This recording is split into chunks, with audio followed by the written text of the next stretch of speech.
ولما جاء موسى لميقاتنا وكلمه ربه قال رب أرني أنظر إليك قال لن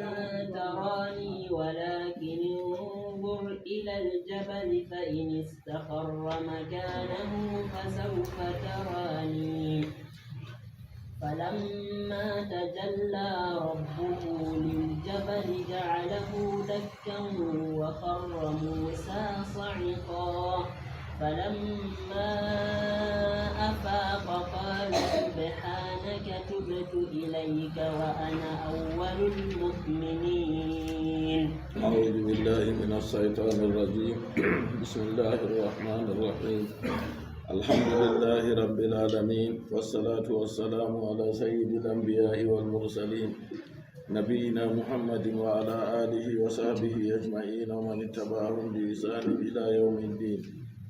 قال الله جل وعلا ولما جاء موسى لميقاتنا وكلمه ربه الآية. جوتك النبي موسى عليه الصلاة والسلام ودلينو جونتك مو alkinino bani israila to nini allah halki konnejo maɓɓe o waddananoɓe deftere daga allah ɗon gonde o ƴami allah seniɗo hokka mo deftere go allah wimo o suumo lewru nde o suumi lewru timmigo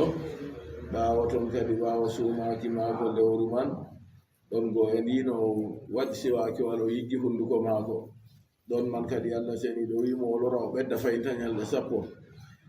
o suumino lewru siwtorandu nden be ñalɗe 10 arandeje ha lewru layhaji ɓawo nde o suumi timmi jotta kam o dillan ha inorde jawmiko ɗon man kadi o wiyata annabi haruna alayhi salatu wassalam laatu a khalifajo am laatu a halfuɗo ɓawo am ha yimɓe am woonu fi maɓɓe bo amma tata tokku lawol bonnitoɓe nder maɓɓe kam tata a fondana ɓe ha dow gedde ɗe ɓe giɗi ɗon kadi ni o jaɓɓitori ɗo o dilli ase hanani ɓi adamajo to ni o dillan jahangal ɗo waso yimɓe maako kadi woodi mo o halfinta kadi o halfina ɗum dottijo feere bana ni nde o wari dillugo hijju ɓiɓɓe maako fu ko moye fu o halfini ɗum an wakkere nayi a aynata an baali an bo haala ñamande yimɓe ha saare an bo kaja kaja o wiyata ɓe amma hidde ko mi warta mi tawan onon fuu moɗon on ɗon ha juuɗe mo mi halfini baali ɗon non nan bo ɗum naati nder maɓɓe fuu bo ɓaawo ɗon wala mo mari jawdi yettimo kanko wan rahimahullahu abi ɓe fuu maɓɓe ɓe maynama jonta annabi Musa lamma jaa Musa limiqatina allah ceniɗo wi wakkati nde annabi Musa warani inorde amin aylil waqti alladi wa'adnahu heedi wakkati kimin inanino mo bil kalami fihi be wolde heedi wakkati man min inanino annabi Musa alayhi salatu wassalamu min bolwanan mo wakkati nde o warani jonta ka inorde goo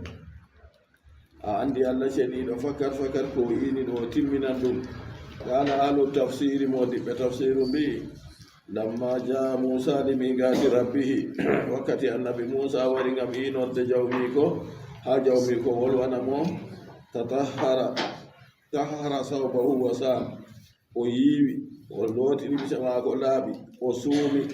summa ata tura sina hoti o warani turu sina hoosere andande wiyetende turu sina hoosere man nder leddi misra nde wonina ko malla nder Filastine ɗum hoosere andande ase handani ɓi adama jam hakkilo to a yahan ha tedduɓe ɗo laatoɗa limse ma laaɓa ɓandu ma fuu laaɓa a waɗa banni man kanjum on ɓurata fottango ma an be yimɓe ɓe a tawoyta fuu walillahi lmasalul ala allah seni ɗon wodani ɗum misalu ɓurɗo mawnugo nden kam handani goɗɗo to yahan juulirde ɗo o howa limse ma ko boɗɗe kadi ya ayuhannasu khudhu zinatakum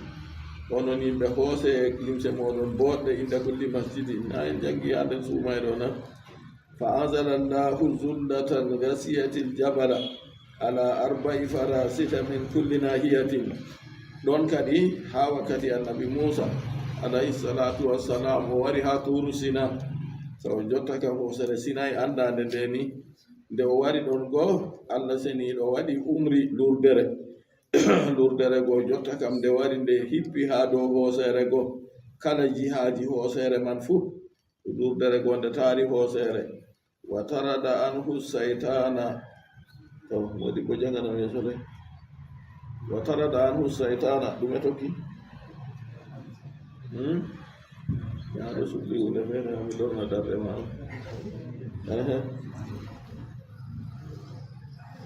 wa tarada anhu saytana moy janganta yam yeso may yawwa nayi banni na ayat ɗo ka saali ha caka ɗo a lesni masin a lesni ha ɗo e ɗo wa huwa noon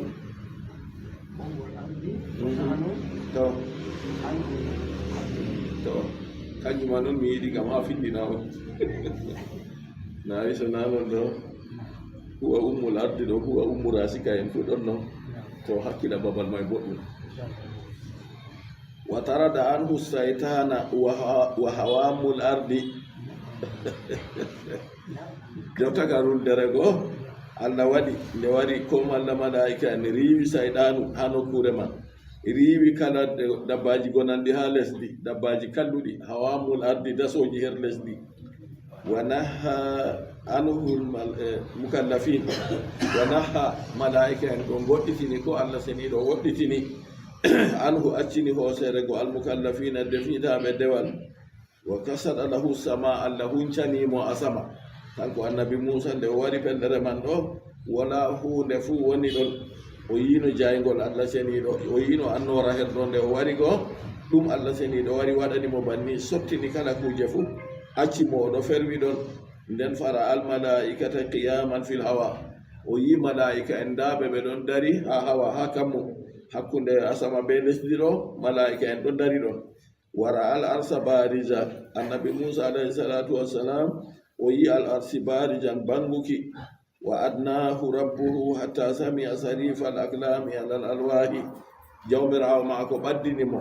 ha o nani nger saali bindirɗi dow alluhaje alluha lawhil mahfuz o nani nger saali bindirɗi malaika en ko bindata ton wa kallamahu yaake man jawmirawo wolwanimo kadi wa kana jibrilu maahu ha o yahi ton man ɗo malaikajo jibrilu ɗo wondi be maako falam yasma dhalika alkalama amma malaikajo jibril kañum nanayi wolde nde Allah seniɗo wolwanimo har ɗon ɗo ngam Allah seniɗo hertorimo be wolde man to na nonno Allah seniɗo lenanno malaikajo jibril on yaranamo wolde man ɗo wondi be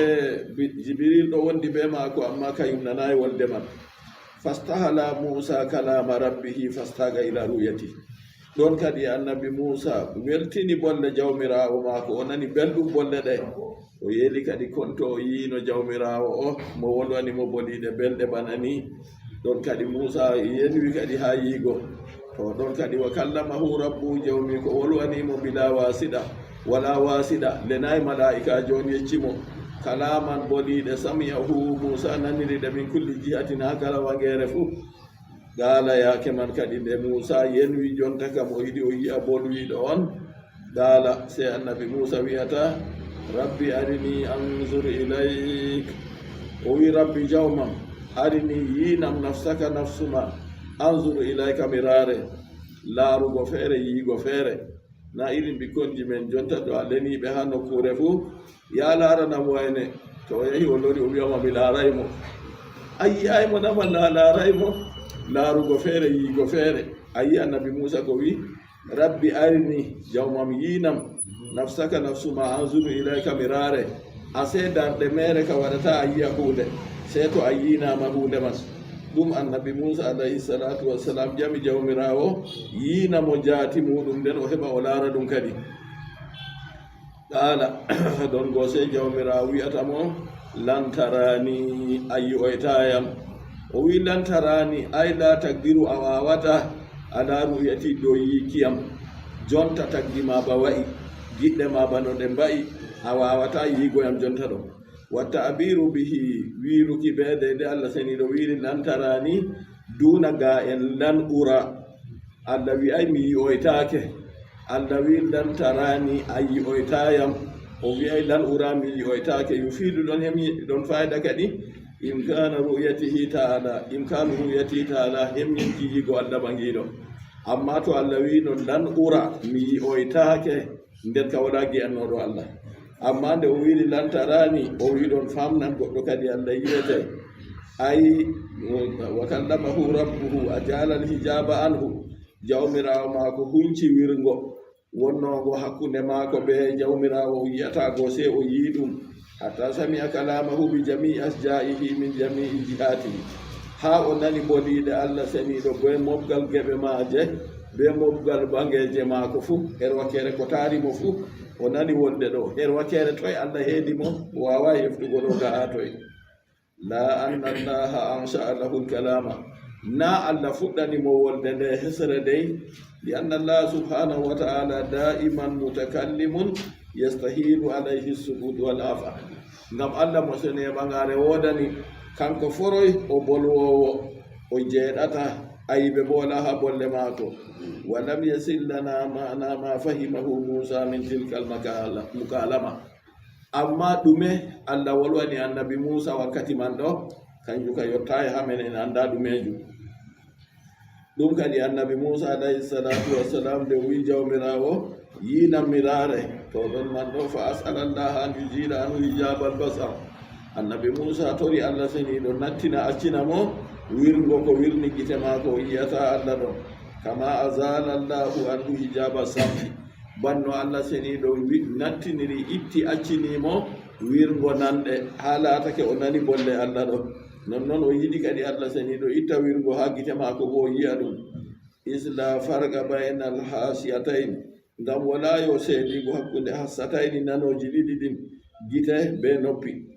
ha noppi nana ɗo sona to Allah waɗi nanata gite bo ha ɗe giya ɗo sona to Allah yini ɗe giyata kanjum kadi nde annabi musa alayhi salatu wassalam o nani bolle Allah o wi nden kam hemyinto o yiya Allah bo ɗum kadi o tori Allah seniɗo itta wirgo ɗo ha o yiya Allah seniɗo fagat sa'ala jaizan annabi musa tori hunde laatinde daginde on li anna kulla man jaza sama'u kalamihi jaza ru'yatu zati kala mo dagi a nana bolle maako fu nden kam dagan a yiya jaati maako bo to amma deydey wakkati man kam Allah seniɗo waɗayi annabi musa alayhi salatu wassalam yiya jaati maako har ɗon amma bolle maako kam nani amma kadi o tammi yi o eego nastuɓe aljanna fu tammi yiigo kadi li anna mana hayyini bi ru'yatika wa makkinni minha o wiyata jawmirawo waɗanam le doyle no mi yi'irama hemñinanam boole mi heɓa mi yi'e ngam sona to anon waɗi non ɗo mi heɓata no mi yi'ire yo ɗon man ɗo in taf'al bi dhalika anzur ilayka to a waɗi noon kam mi heɓan mi raare amma sona non wola no mi yi'ire jawmirawo wimo lantarani ay la taqata laka ala ru'yati fi dunya walanama bawɗe dow yiigoyam ha duniyaru wa haja la yaktadi annaha mustahilatun aklan ɗo man ɗo kadi ɗum hiitinta kanjuman ɗum diwi ɗum ha hakkilo ka wiyata hunde man nde waɗata ngam to hunde man nde waɗata ɗo annabi musa jamatano amma ha duniyaru ɗo kam ɗum waɗata ha duniyaru ɗo to nini goɗɗo yiyanno Allah seniɗo kam annabi musa alayhi salatu wassalam ɗon nder annabo en mawɓe nder ulul asmi en 5 hanko ni o tori Allah seniɗo ha o yiya ɗum ha duniyaru ɗo o yiyayi ɗum nden tagadi gondi wara wiya yi Allah kam on man toyaldey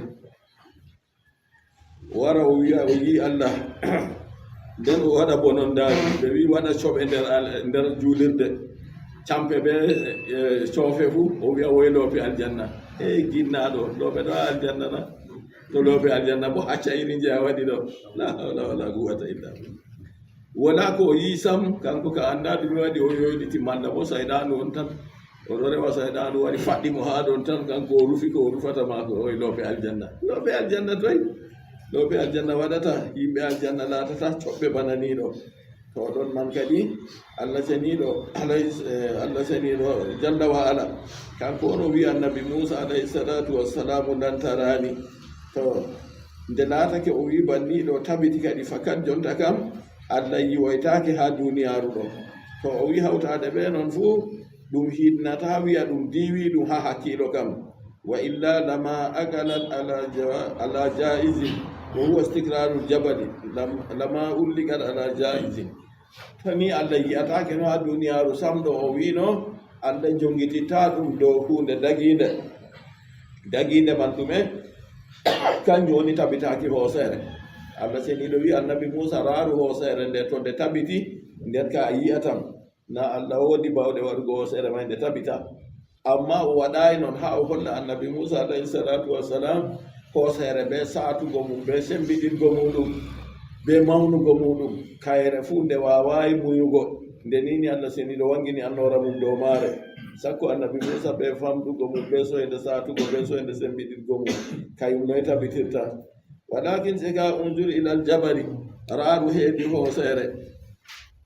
ay la takdiru o wiyata nde a wawata walakin sekaka unjur raaru ilal jabali ha hoosere alladi huwa aqwa minka hoosere nde nde laati nde ɓurete sembiɗitgo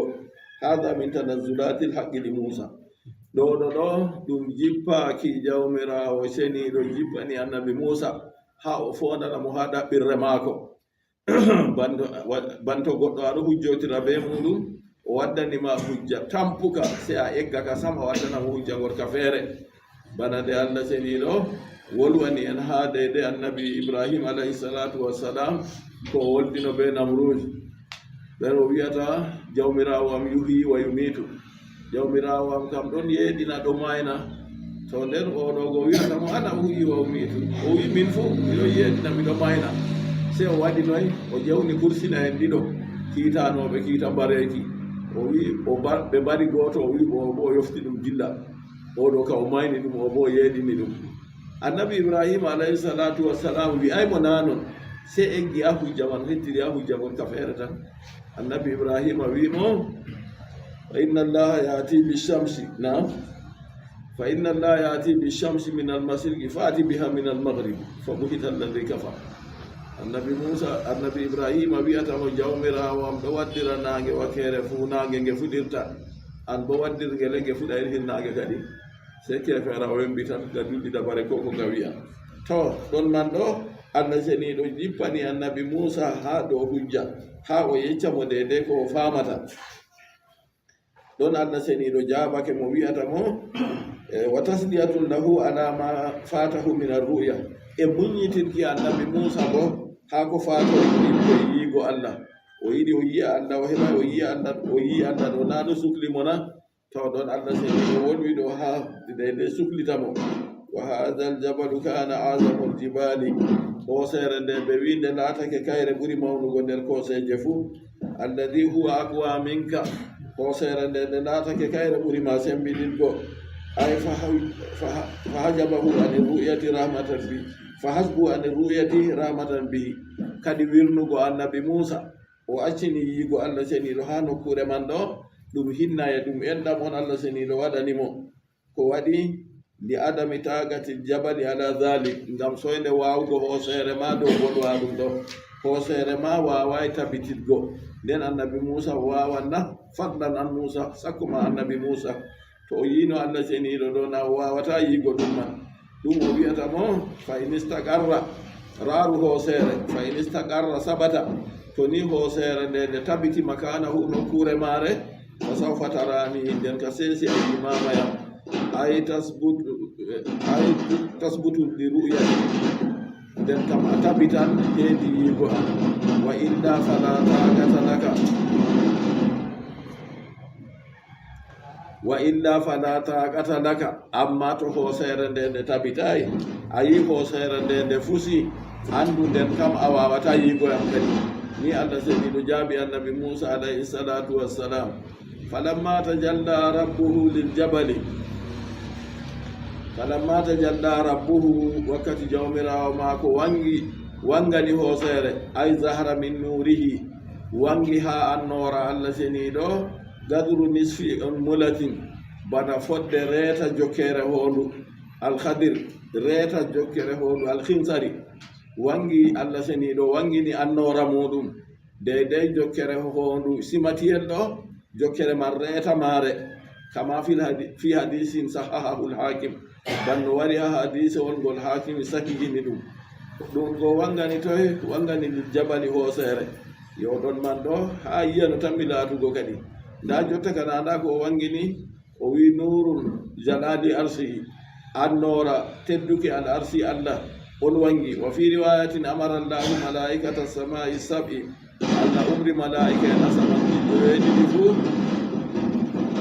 bi hamli arsihi allah seniɗo umri malaika en asamanji joweeɗiɗi fuu bi hamli arsihi ɓe ronduki al arsi muɗum falamma bada nuru arsihi wakkati nde annora al arsi maako wangi in sada al jabalu min azamati rabbi subhanahu wa ta'ala ɗon kadi se hoosere goo nde fecci nde sankiti iggo e mango allah mo seni e ɓangare wodani to kanjum allah wino mo o rara hoosere nde tawon to nde tabitiyake nden o yiyan ɗum to lamma tajalla rabbuhu lil jabali wakkati jawmirawo maako wangani hoosere ja'alahu dakka allah seni ɗo waɗi nde nde morñinde bil kasiri dakkanɗo hama jawala ɓaawo man to wal maddi e fooɗuki bo dakka ay matkukan tappande mustawiyan bil ardi fotino ɓe lesdi hoosere go nde tappi nde fisɗiti nde sankiti nde fuu baada an kana aliyan murtafi'a ɓaawo hoosere go laatake no townde ɓaŋiide yafi walana hoosere man hoosere nde allah seniɗo wolwini annabi moussa ton ɗo to a tappi ha hunde gugel ɗo ni a yiyan wanginantede wa qila tafarraga sittata asja'in amma qila dey to ɗum konngudi modiɓɓe tafsiroɓe o wi'ama hoosere man ɗo nde sendi geɓe jeweego wakkati nde fusi ɗo fa waga salasatun bil madina nde sankiti geɓe tati kam daga ɗuri sinago geɓe tati kam o wi dilli her madina wa hiya kanjam woni uhudun wa warqan wa radwa koseje ɗen tati ɗo ha madina andaɗe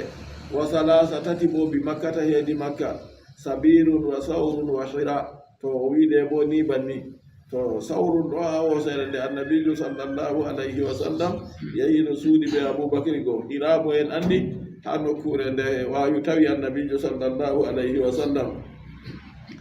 ɓe wini on qiila hoosere gonde nde sankiti nde waɗi geɓe tati bana ni mustawiyan bil ardi nde fotude ɓe lesdi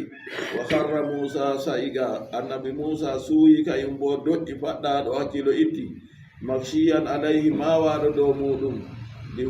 li hawli ma ra'a ngam kulol ɗeɗe ko o yi ɗeɗe yigo maako hoosere go no waɗi ɗo kanjum ɗum on hulnimo kadi kanko bo ha o doƴƴi banni sagada maksiyan alayhi zahiban an hawasi annabi moussa doƴƴi faɗɗaɗo dow muɗum hakkilo maako faamuki maako fuu dilli o faamata o nanata o yiyata dede wakkati man kanjum kadi jonta ha hollamo yo hoosere gonde nde tabitayi kanko ma nda o wawai tabitago jonta kam hoosere ma ko yi ɗum jaygol allah seniɗo annora allah seniɗo on wangini hoosere gonde wawai tabitago yonde laatake banni annabi moussa ko kanko bo o wawai tabitago o doƴƴi ɗon man nden ɓawo ɗon kadi falamma a faaga wakkati o finti kala kanko annabi moussa o wiyata subhanak tanzihan laka senneki ma jawmirawo am tubtu ilayka mi soƴƴitake herma mi tubanake ma min su'ali ma lam umar bihi ibgo e ƴamuki komi umraka ɗum hunde nde a umrayiyam on mi ƴamima mi waɗi ayibe to irin ɗo ɓe wiyata yo kalluɗi ha yimɓe laaɓɓe kanji man ɗi boɗɗi on ha yimɓe waddinaɓe woɓɓe to ɗon man ɗo ka a yide nde wala ayibe waɗi ton amma fuu nde o mawɗo ɗo o ɗaɓɓitiri allah seni ɗo yaafuya ha ko waɗi kadi nda wala ayibe ma o ɗaɓɓitiri yaafuya sakko mo watta ayibe na en ɗon nder lewru sumayeru lewru tuubu lewru kuuɗe goɗɗe ɓuri ha annango en kadi en andi kuuɗe kallude nde en ɗo gaɗa en tuubane allah seniɗo en lortanamo lorton ndangol en toramo o reena en ko hori ha gurdam meɗen bo tata en lorta ha kuuɗe kallude ɗen annabi moussa wiyata tubtu ilayka mi tuubi mi loranima sarɗiji tuubu bo en ɗo janga ɗum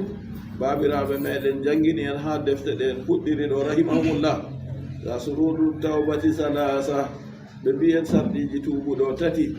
arande kam goɗɗo man acca geddal ngal o ɗo huwa man ɗo o andina o metata wartuki her magal bo o wasɓita bo ko waɗi o huwi geddal man to nini geddal hakkunde maako be Allah seniiɗo sarɗiji tati ɗo to ɗi tawama Allah seniiɗo yaafi mo geddal man accu yaafugo ma wartinira mo geddal man ɗo ɗum kuuɗe boɗɗe on nden to geddal man laatake hakkunde maako be tagaɗo bo nden ka ha tubugo man sarɗi nayaɓol se wara to o toñino on man ɗo o jaftino ɗum hunde mum ko o wujji ɗum ko o jambi ɗum o hokkita ɗum to o ñaami ɗon neɗɗaku o ɗaɓɓita on man yaafomo to nini o tuumino on man ɓe ɓocci ɗum o yaha o wiya on man ɓoccitamo kam ko bo bandayde ko ɓe ɓoccino on man malla bo on man yaafomo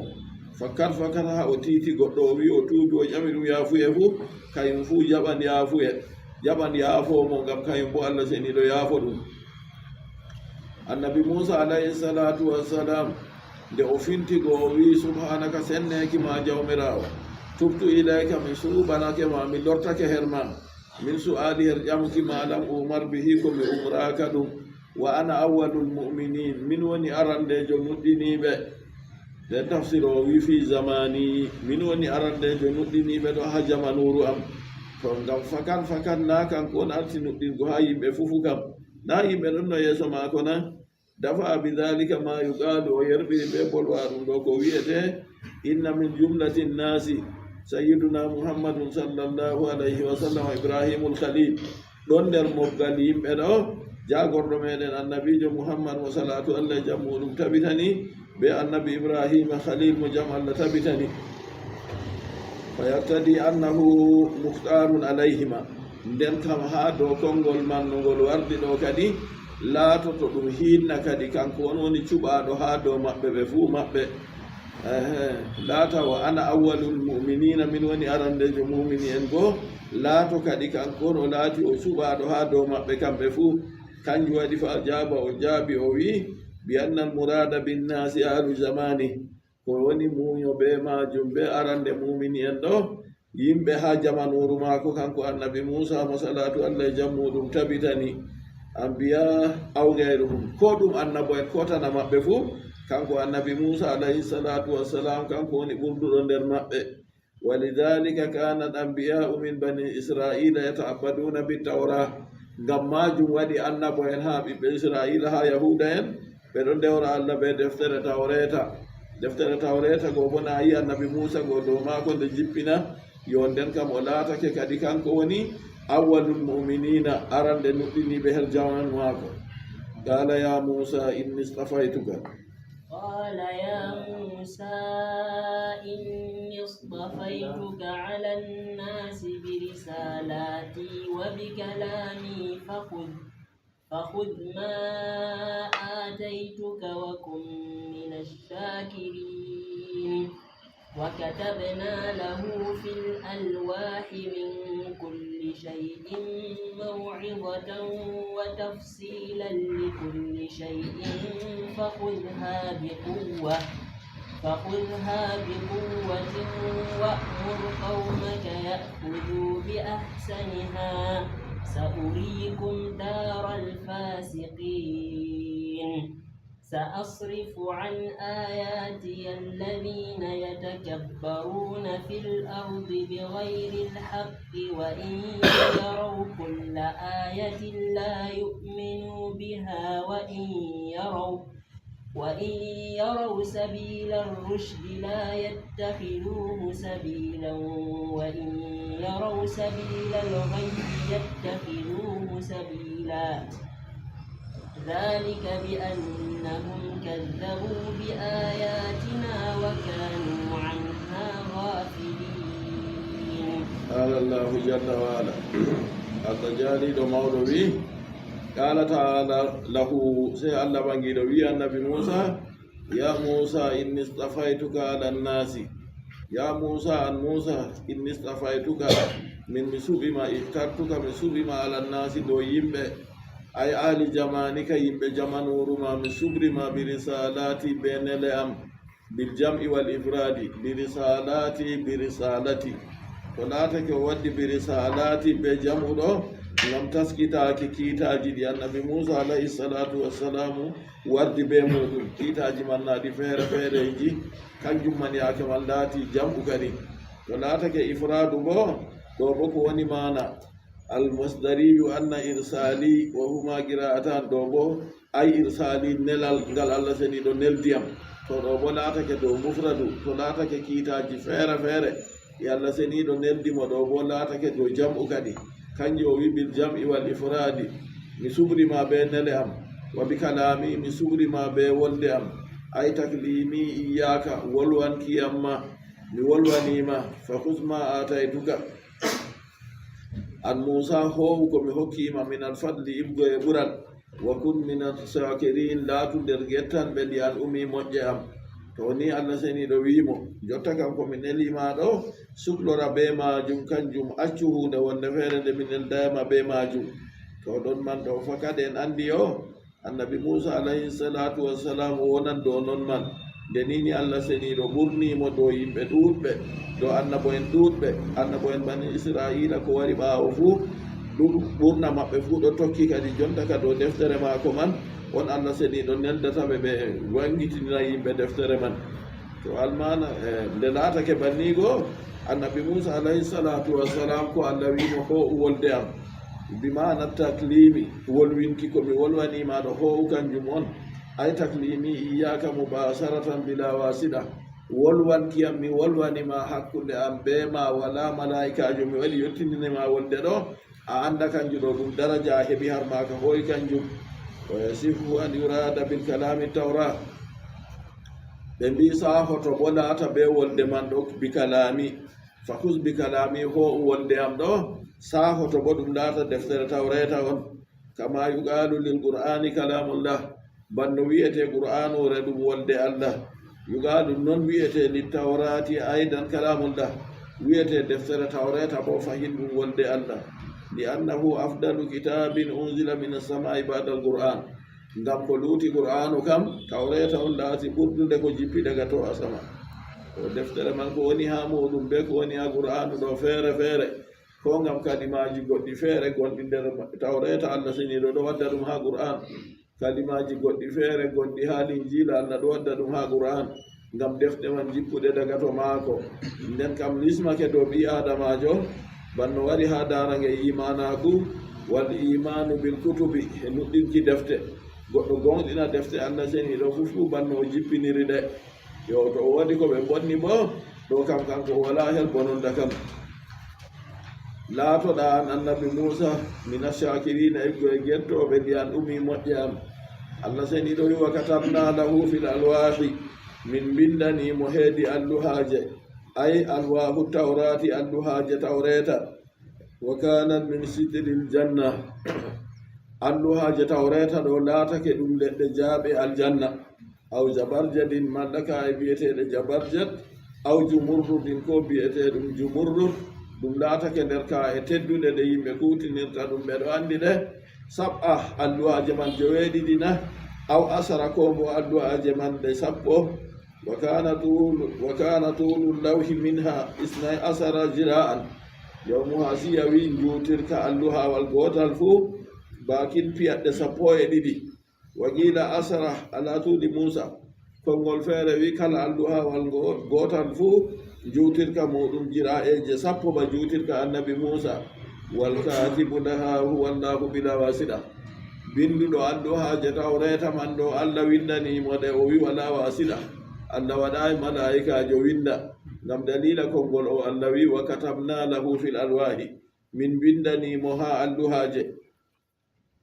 Allah wi ay umri malaika en bindanamo Allah wi wa katabna lahu min bindanimo to laatuki maje ha ɗum jaaɓe aljanna to deydey no woni deydey fodde ko inna wasaqu laha huwa Allahu bila wasida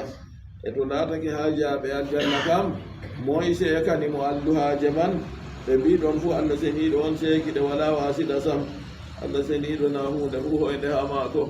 ko yiɗi waɗugo fuu to o wi hunde man kun laata fayakunu sey hunde man nde laato tan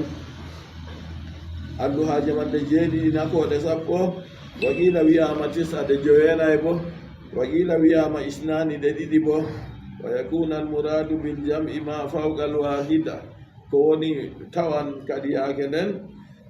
ɗum laatan mumo be jam'u ha Allah seniɗo wi alwah wa katabna lahu fil alwahi ha alluhaje ɗo o wi nden kam wonan muño be jamɓuɗo ko ɓuri gotal kam na adduhawal gotal no wayi fu ni adduhaje man ɗe waɗi ɗiɗi ka yaago yeeso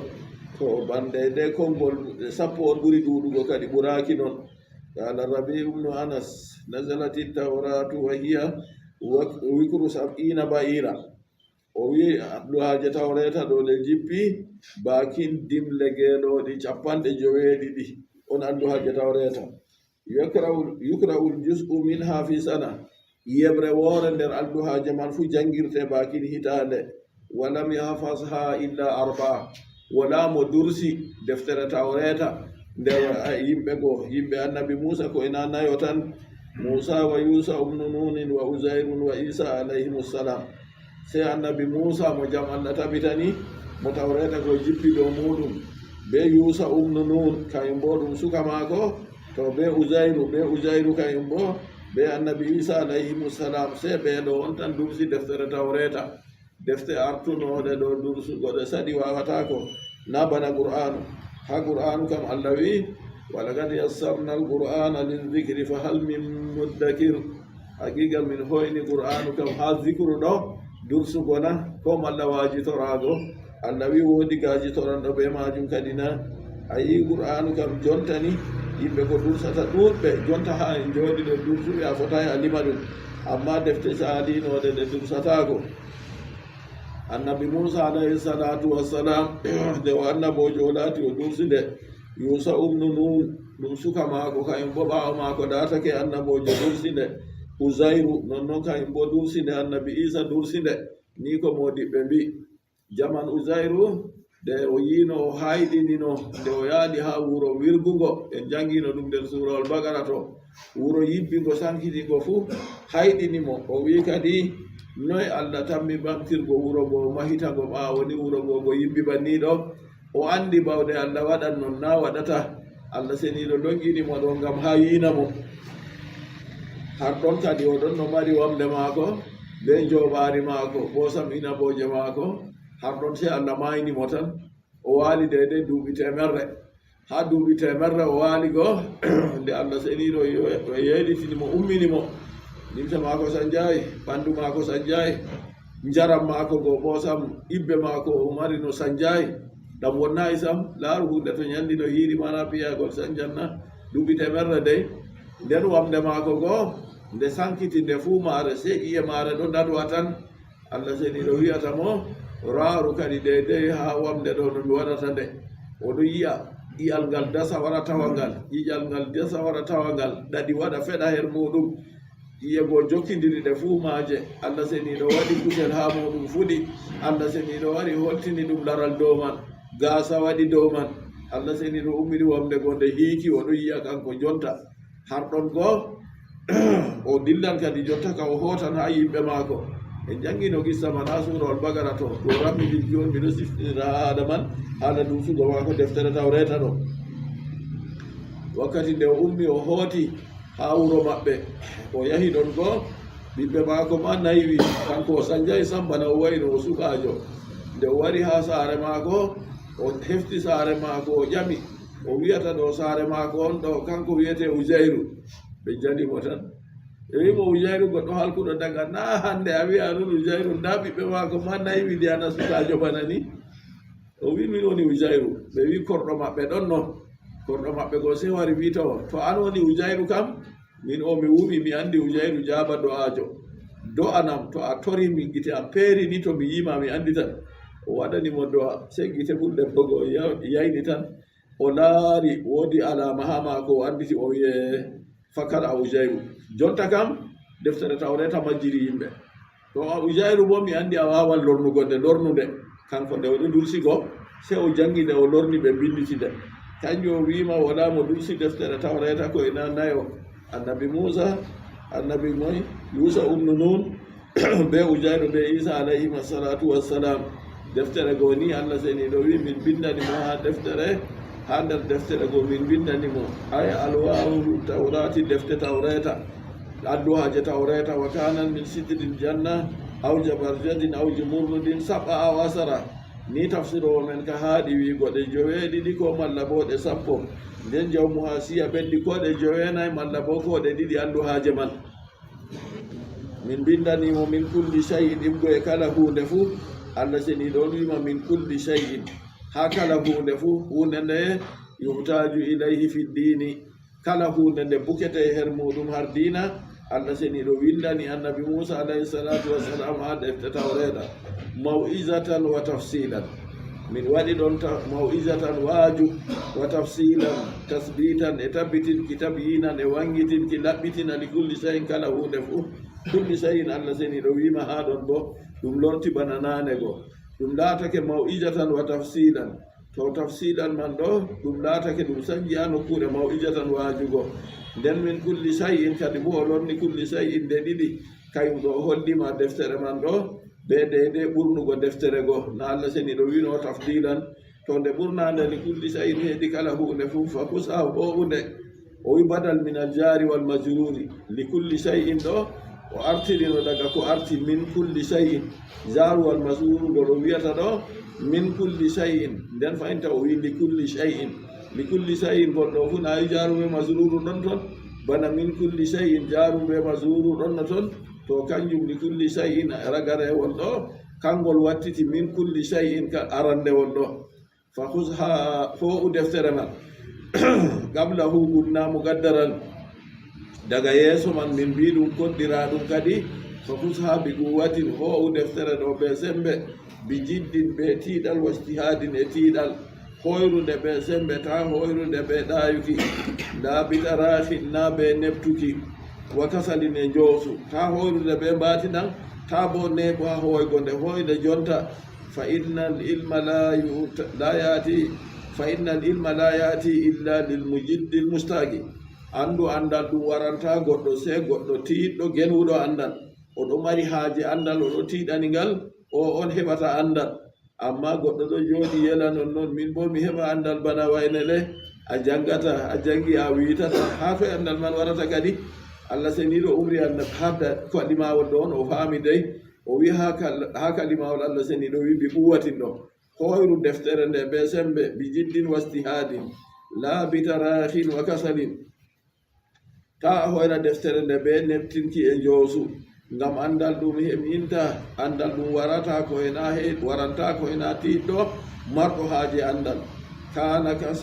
kana kasbiyan aw wahabiyan andal man latangal faggitittengal ko malla ngal dokkangal fuu se goɗɗo man o mara tiiɗal fala budda lil muta'ati l ilmi min alkaddi watta'abi wa mukhalafati nafsi kadi goɗɗo ɗaɓɓitowo andal giɗɗo ni ha o heɓa andal o mara ɗo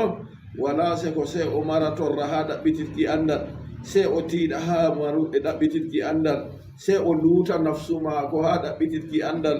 a yi nafsu yiɗi fofturu be merare kayum o haɗa nafsu man to o jangi go o tina o wi'ita o ɗaɓɓita hunde man o faama nde boɗɗum o dursonde to banni kam o maran andal kala baaduhum yoga maɓɓe mbi بقدر الكد تكتسب المعالي ومن طلب الأولى سهر الليالي تروم العز ثم تنام ليلا يبوس البحر من طلب الليالي بقدر الكد بفد ترى تكتسب المعالي بانغاج هيوترت فاغيترت أيدي حالاتا تودو أيدي حالاتا مودي بوجو أندودو أيدي حالاتا كاندي سيدو هاندو يمبه se amaratiɗal ha jangugo wa man talaba al ula sahira layali mo ɗaɓɓiti ɓagaje bo garɗinan jemmaje a yiɗi ha alata banɗi e limtigo modibbojo jam andal hutinoroɓe andal mum kulo Allah handitowo yimɓe jemmaje kata wala ɗana kadi se mbitoɗa bindima jemma kam a famadi boɗɗum o wi to a famay non bo tarumul uzza summa tanamu layla aɗo muyi teddugal nder jemma bo aɗo ɗani a yiɗi a laata wayne ka jajo jemma bo a wala ɗanago a widata a nafata a torata Allah nder jemma a yiɗi bo laatoɗa wayne kaja yangusul bahra man talaballa ali ɗaɓɓitowo luuluri bo ɗon muta nder maayo ha maayo teku luuluri o ɗaɓɓititaɗo ɗo hunde duniyaru nde luuluri ɗo ɓe wiyata perle woodi dabbahoy feere ɗon ha nder ndiyam ɓe wiyata wujo hunde man ɗon beɗɗani to ɓe muti ha nder maayo ba maaje mawɗe mawɗe ɗo ɓe yaha ɓe ngawtoya hunde go to ɓe ngawti hunde go ɓe wurtini se ɓe wara ɓe feccita ɗum to ɓe fecciti ɓe tawa hunde ɗon ha saka man bana biire ni ɗo wiyete luudu a yiyai goɗɗo man o mutan nder ndiyam nden nden o lutta ɗaɓɓitirgo na an bo a yiɗi ɓagare a yiɗi a laata a jam andal a yiɗi a laata kandi hiiɗo handowo yimɓe nden aɗo waali ɗani wala ko a huwata nda oɗo ma no waɗata wa qala badul arifina wa hada alkitabu li musa boliɗe ɗe wolwanama annabi musa on wal muradu gayrahu amma muño man ɗo ɗum tanama ko folwinadey liannahu huwa akhijun laha bi quwwatin wa ijtihadin ngam fakkat wala seko annabi musa kam o hoyroɗo defte ɗe be tiiɗal o hoyruɗo defte ɗe be ijtihadu wala seko sam kanko o ɗaynayi ha wowugo ɗe amma allah seɗiɗo wimo fakus ha bi quwwatin hoyruɗe be sembe nden kam min ɓetanama ɓuri handugo kadi andal ngal en ɗaɓɓititta ɗo se en mara tiiɗal ha magal kadi en tinana ngal boɗɗum wa amur qawmaka umru yimɓe ma annabi musa yahuju bi ahsaniha ɓe ho'a be boɗɗum ko woni ha deftere tawreta ɗo bi ahsaniha ɓe wi ahsan man ɗo waray ɗo afalu tafdili dey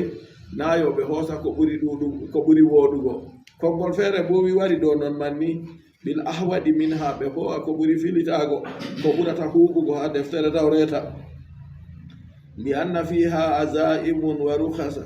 ngam ɗon taynoriɗi ha deftere tawreta ɗo kam wajibi dow ma se kuwa ɗum goɗɗum bo ɗon hoykitina ɗum wa fadilan wa mafdula ɗon nder deftere tawreta man ɓurduɗum to a waɗi kuugal ka jawal a huwi noon ka ɓuri woɗugo kuugal gongal bo ɓurangal wa jaizan wa manduba ɗon nder deftere tawreta go dagiɗum be hunde ko laati giɗa ɗum fa amur qawmaka yahuju bi ahwadiha kadi umru yimɓe ma jama'are ma ɓe ko a be ko ɓuri filitago nder majum bi an yattabi'ul azaima nden kam ɓe hoosa ko laati taynori ɗum ko laati gajibiɗi ɗin ɓe hutinira ɓe maji kanji wa yadrukur ruhasa ɓe acca hoyende to ɗo yimɓe feere mbiɓan ni kala to a yi azaim warɗi ɓe hoyende fuu tokku dow azaimu man ɗo on accu haala koyele amma na non dey hadisol wari annabijo sallllahu alayhi wa sallam o wi inna allaha yuhibbu an tuta ruhasuhu kama yuhibbu an tuta azaimu allah seniɗo ɗo yiɗi koyele maako garane banno o yiɗiɗi gajibiɗi maako bo garane yo to a yi nokkure nde allah seniɗo hoytini ɗo koye ɗum mayma nde aw awino ɗum sakko catɗum hutiniri ɓe jotta kam de koyende man ɗo ha wari ɗo to nonnoon o wiyata ɓe kadi bi an yattabi'ul azaima ɓe tokka gajibi ɗum wa yadrukur ruhasa ɓe acca koye ɗum noye on misalu majum kadi wa dhalika kal qawadi wal afwi wal intisari wa sabri wa dhalika bolwa ɗum ɗo kal qawadi bana batagal wal afwi e yafuye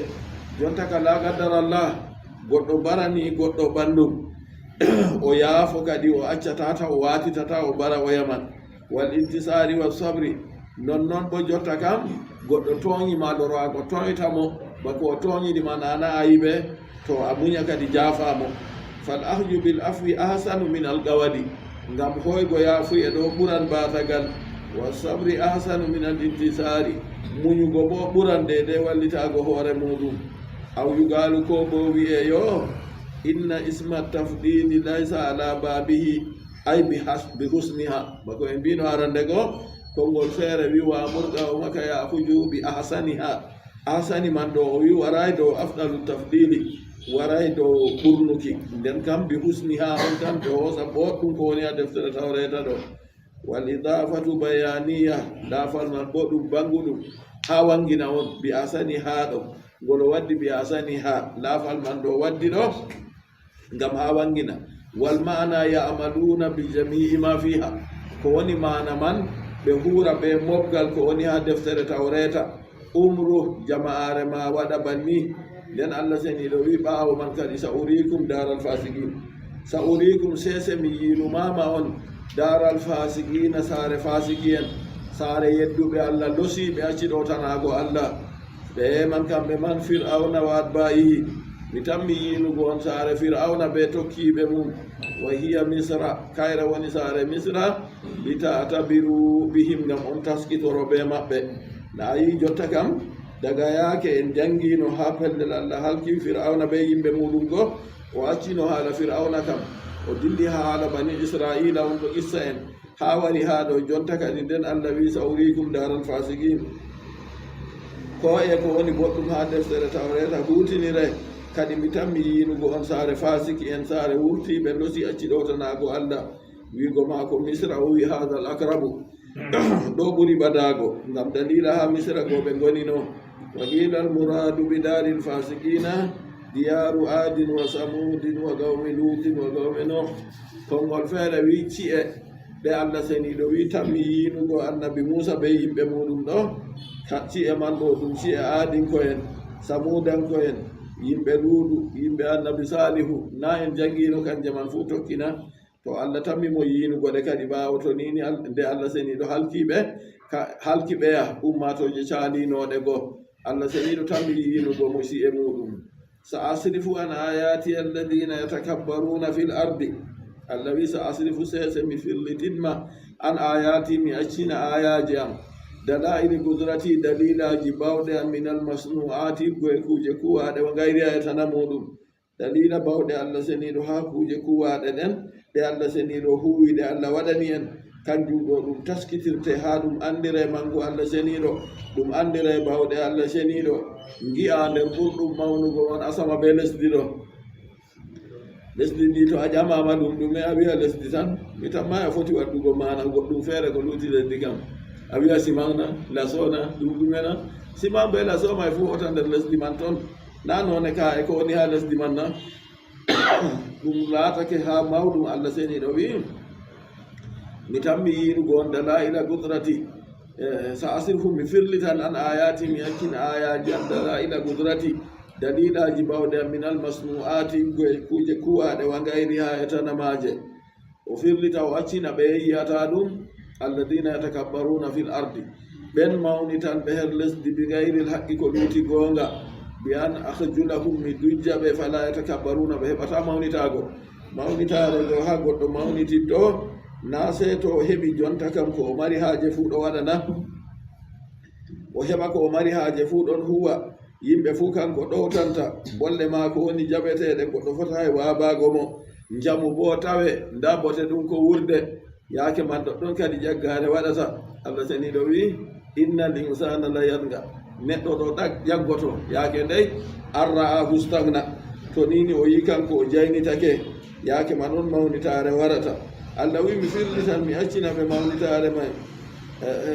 aksi gulubahum wa admasuha an fahmi ayati mi moytan ɓerɗe maɓɓe fuu ɗe acca faamugo ayaji am nden fala yatafakkaruna ɓe numata ayaje goo wala yatakabbaruna ɓe mawnitata kadi yaake man alladina yatakabbaruna fil ardi ɓen mawnitan ɓe heedi lesdi ɓen man mi tan mi moytugo ɓerɗe maɓɓe mi firlita ɓe ɓe paamata ayaje man ma sakkoyoɓe hewa ɓe mawnita bi gayril haqqi ɓe ɗon mawnitoro her lesdi be ko ɗuuti goonga mawnitare ɗum Allah seniɗo tan henide ko luuti Allah seniɗo fuu henayi mawnitare kuje ɗiɗi nder maaje ɗon mawnitare